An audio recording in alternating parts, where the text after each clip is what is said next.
Box office దగ్గర పుష్ప 2 సృష్టించిన tsunami గురించి మనందరికీ స్పష్టంగా తెలుసు. ఇప్పుడు అదే జోరును అవార్డుల వేడుకల్లోనూ కొనసాగిస్తోంది. కేరళలోని కొచ్చి వేదికగా జరిగిన 70వ సౌత్ ఫిల్మ్ఫేర్ అవార్డ్స్ వేడుకలో ఐకాన్ స్టార్ అల్లు అర్జున్ సరికొత్త చరిత్ర సృష్టించారు. టాలీవుడ్లో ఇప్పటి వరకు ఎవరికీ సాధ్యం కాని రీతిలో 7 ఫిల్మ్ఫేర్ అవార్డులను అందుకొని మెగాస్టార్ చిరంజీవి రికార్డుకు దగ్గరలో బన్నీ చేరబోతున్నాడు. కేరళలో అల్లు అర్జున్కు ఉన్న క్రేజ్ గురించి మాట్లాడుకోవాలి. కేరళ ప్రభుత్వం, కేరళ టూరిజం సంయుక్తంగా నిర్వహించిన ఈ వేడుకకు దక్షిణాది తారలంతా తరలివచ్చారు. కానీ అల్లు అర్జున్ ఎయిర్పోర్ట్లో అడుగుపెట్టినప్పటి నుంచి అక్కడ పండుగ వాతావరణం కనిపించింది. వేలాది మంది మల్లు అర్జున్ అభిమానులు ఆయనకు ఘన స్వాగతం పలికారు.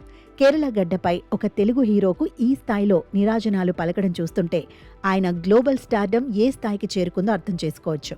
ఇక అవార్డుల విషయానికి వస్తే 2024లో విడుదలైన చిత్రాల్లో పుష్ప 2 తన ఆధిపత్యాన్ని చాటుకుంది. జ్యూరీ సభ్యులు ఏకగ్రీవంగా ఈ చిత్రాన్ని ఉత్తమ విభాగాల్లో ఎంపిక చేశారు. ఉత్తమ నటుడిగా అల్లు అర్జున్, ఉత్తమ దర్శకుడిగా సుకుమార్, ఉత్తమ సంగీత దర్శకుడిగా దేవిశ్రీ ప్రసాద్, ఉత్తమ చిత్రం, ఉత్తమ ప్రొడక్షన్ డిజైనర్స్ కేటగిరీల్లో ఫిల్మ్ఫేర్ అవార్డ్స్ వచ్చాయి.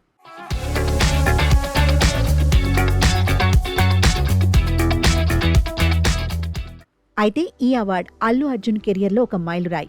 పుష్ప 2కు వచ్చిన అవార్డుతో ఆయన ఖాతాలో 7 ఫిల్మ్ఫేర్ బ్లాక్ లేడీ విగ్రహాలు చేరాయి. తెలుగు చిత్ర పరిశ్రమలో అత్యధిక ఫిల్మ్ఫేర్ అవార్డులు అందుకున్న నటుల జాబితాలో బన్నీ ఇప్పుడు 2వ స్థానంలో నిలిచారు. 9 అవార్డులతో మెగాస్టార్ చిరంజీవి ప్రథమ స్థానంలో ఉండగా ఆయన రికార్డుకు అల్లు అర్జున్ కేవలం 2 అడుగుల దూరంలోనే ఉన్నారు.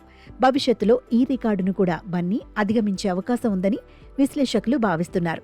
కేవలం పుష్ప 2 మాత్రమే కాకుండా ఈ వేడుకలో 35 చిన్న కథ కాదు సినిమాకు గాను నివేదా థామస్ ఉత్తమ నటి అవార్డును దక్కించుకున్నారు. కంటెంట్ ఉన్న సినిమాలకు ఫిల్మ్ఫేర్ ఎప్పుడూ పెద్దపీట వేస్తుందని ఈ అవార్డుల ఎంపిక మరోసారి నిరూపించింది.